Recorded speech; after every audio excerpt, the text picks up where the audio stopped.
খাগড়াছড়ির দীঘিনালা উপজেলায় টানা ৫ দিনের ভারী বর্ষণে জনজীবন বিপর্যস্ত হয়ে পড়েছে। অব্যাহত বৃষ্টিপাতের ফলে উপজেলার বিভিন্ন নিম্নাঞ্চল প্লাবিত হয়েছে এবং সড়ক যোগাযোগ মারাত্মকভাবে ব্যাহত হচ্ছে।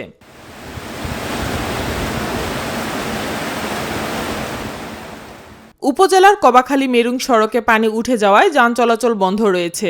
এছাড়া মেরুং ইউনিয়নের ১ নং ওয়ার্ডের বিভিন্ন এলাকা এবং হাদাছড়া এলাকায় বন্যার পানি প্রবেশ করেছে। দীঘিনালা বাঘাইছড়ি সাজেক সড়কেরও কয়েকটি অংশ পানির নিচে তলিয়ে যাওয়ায় ওই সড়কে চলাচলে চরম দুর্ভোগ সৃষ্টি হয়েছে।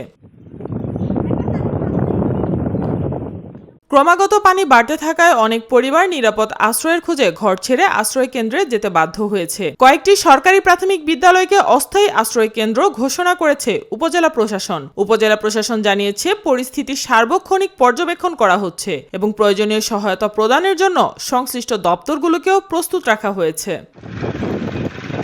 সাইমা আক্তার, নিরপেক্ষ। নিরপেক্ষ, সত্য প্রকাশে আপোষহীন।